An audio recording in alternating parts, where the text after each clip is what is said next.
And welcome, how you doing? I'll tell you what, I hope you're doing really good. And you know what, we've got 3 games coming this 8 days. I say it's a week, and I know that someone's going to say it's 8 days, but you know what, this show is loaded. You want to watch it all the way through, and at the end I've got a really great Canadian soccer story for you, and it's really history in the making. This weekend I'm going to go on a trip to get there, to do the filming, do the interview. It's about a 1,000k round trip, but you know what, it's worth it because it's for the channel and you get to see some Canadian history come to a closure. I'm not going to give it away. End of the show I'll tell you about that, but let's get straight into it. I'll tell you, this is loaded, and you want to keep it there. Don't drop your coffee, keep it there. Now,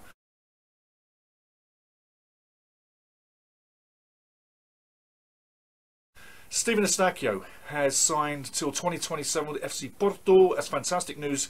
Pacos de Ferreira will pick up 4 million euros as a bonus for Stevie getting transferred from them to FC Porto. And also at the same time, when he went there, this season so far, Steven has played 11 games for FC Porto, hasn't scored a goal, but 11 games, that's not bad, seeing as he's only been there a few months. And he won the Portuguese League and Cup, so he's a double Meister, double champion.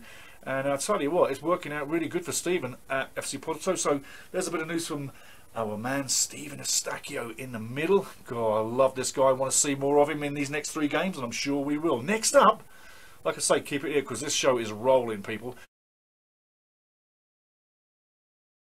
Jonathan David. Now, he definitely looks like he's going to be getting a move here in the next few weeks. We're in the international break right now.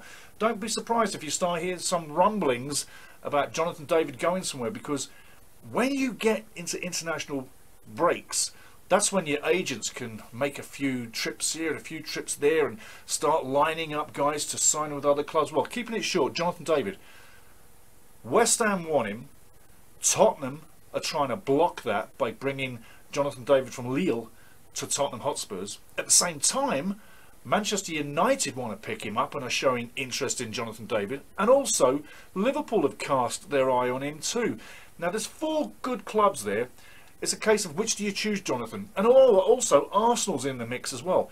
I think if he goes to Arsenal, he gets a chance to play. Goes to United, gets a chance to play. Goes to Liverpool, he'll be a squad player. Go to Tottenham, he'll get a chance to play. And West Ham, is that really the right move? You see, when he leaves Lille, he wants to move up. He doesn't want to go lateral. Lateral moves are no good. You want to move up. Isn't this a beautiful shirt, eh? David De Gea's. But you want to move up. Really, you don't want a lateral move. So, for my money, he could be a massive superstar at Manchester United, possibly Tottenham, possibly Arsenal. He's made for those teams, and you can say, Steve, Man United are garbage at the moment. I'll agree with you, but they're on the rebuild. But keep your eye on Jonathan David, because I tell you what, right now, I really think that he is on the move, and like I say, he's got to step up. I don't think it takes much to think about those 5 clubs as to where you think he should go. Yeah, so keep your eye on that. Jonathan David, he's definitely going to be transferred this summer. It's definitely happening. There's talks going on, so keep it here, keep it locked here, and we'll keep you informed. Remember, subscribe, like, and hit the notification button, guys, if you will, please. CPL news. Right, CPL. I love this little league. I'll tell you what, it's growing on me. It's growing on the people around the country. The only thing it's not growing on is crowds. We need the crowds to get bigger. But the CPL, if you want to hear the scores, the stats, if you want to see the standings, go to theultimatesoccershow.com online. The link's below, you know that. Hit the link, go there, and the standings, stats, and the games are there. Plus the preview of games coming. So CPL, I'm falling in love with this league. It's great. And because it's only 8 teams, it's really closely connected, so you get a chance to see the same players in quick succession, back to back. You start to understand who the characters of the team are, who the team are, how they play, and all the nuances about the CPL teams. It's really great, and it bleeds into the Canadian Championship. For my money, I think this thing needs to be filtered out to a lot more teams to make it just like the FA Cup in England, where you get real minnows coming in. But hey, I tip my hat to York United taking on Vancouver in the semis, and CF Montreal taking on Toronto in the other semi-final. I'm loving what I'm seeing with CPL. I'm loving the Canadian Championship, but most of all, I'm loving that Maple Leaf behind me, and 3 games coming up this weekend. Let's get into it right now. Canada, Panama. Well, I'll tell you what, we've seen them a few times, we've played them a few times, we kind of know their names.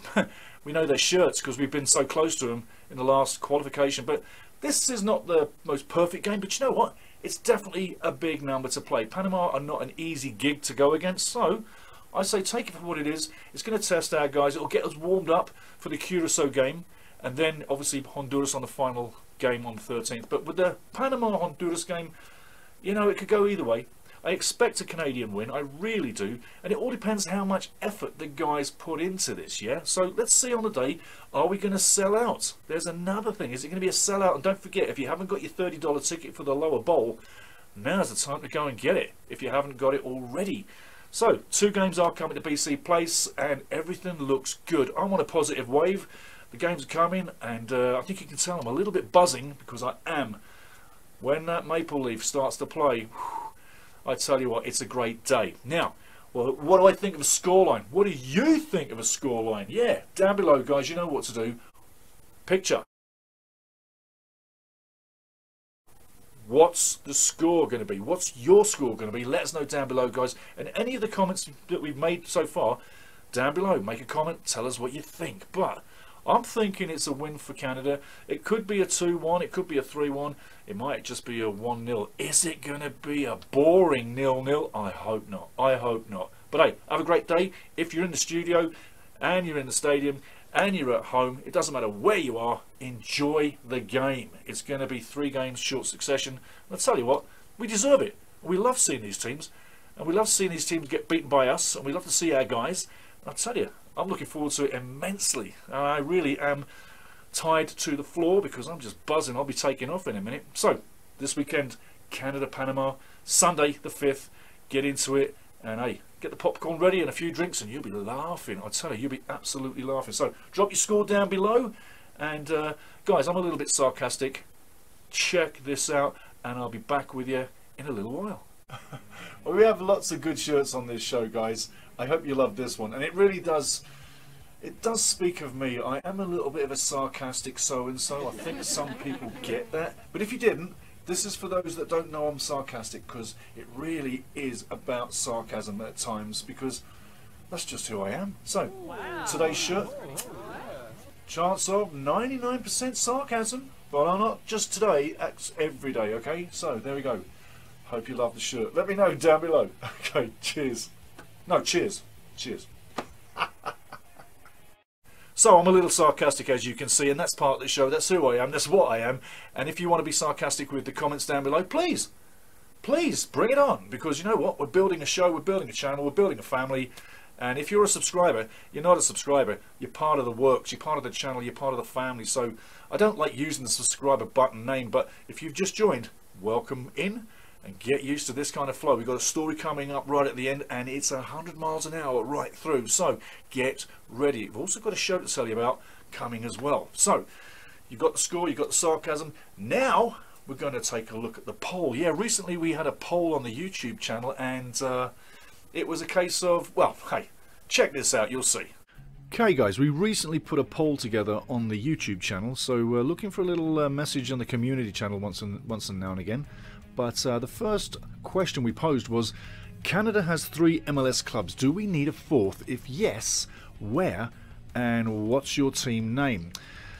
Kelly Bale says, this is a very interesting question, Steve. It's a yes for me, and off the top of my head, I like the Victoria Queensmen or Hamilton Heat. We need to get those CFL stadiums across Canada to put in grass.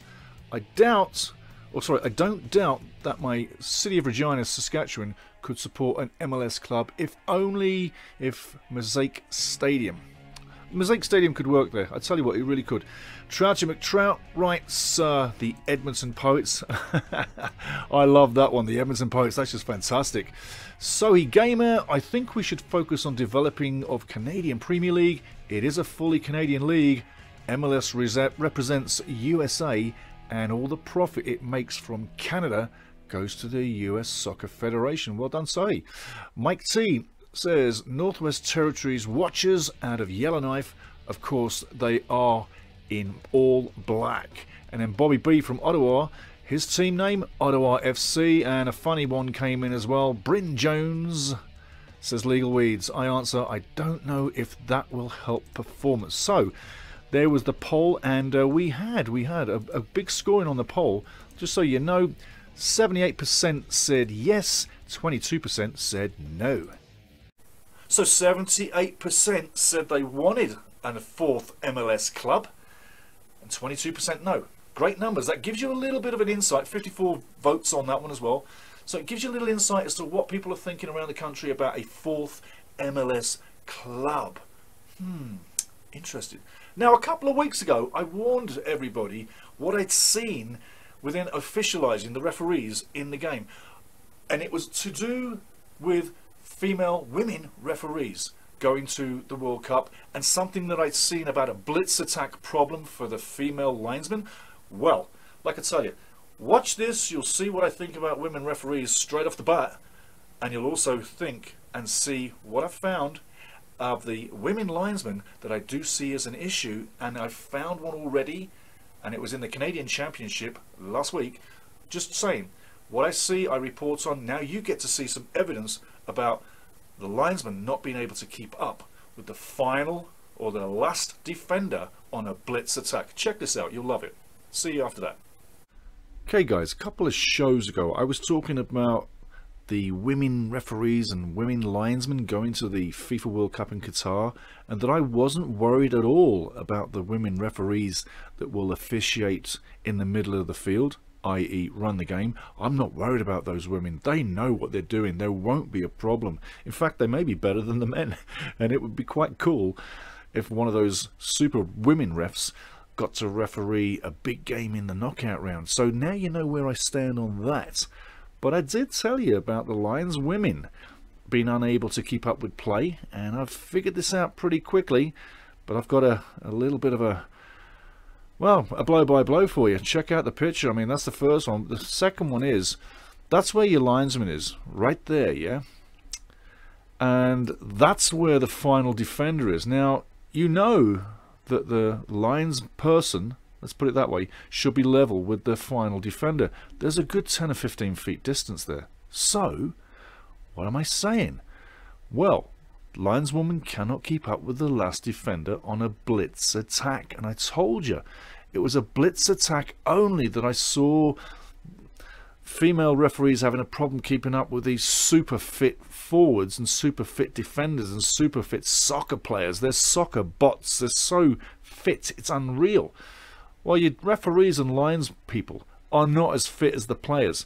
So how would you hope to think a female referee can keep up with a super fit man player? Therein on the picture is evidence lineswoman cannot keep up with the last defender on a blitz attack. And I told you it was only on a blitz attack, yeah?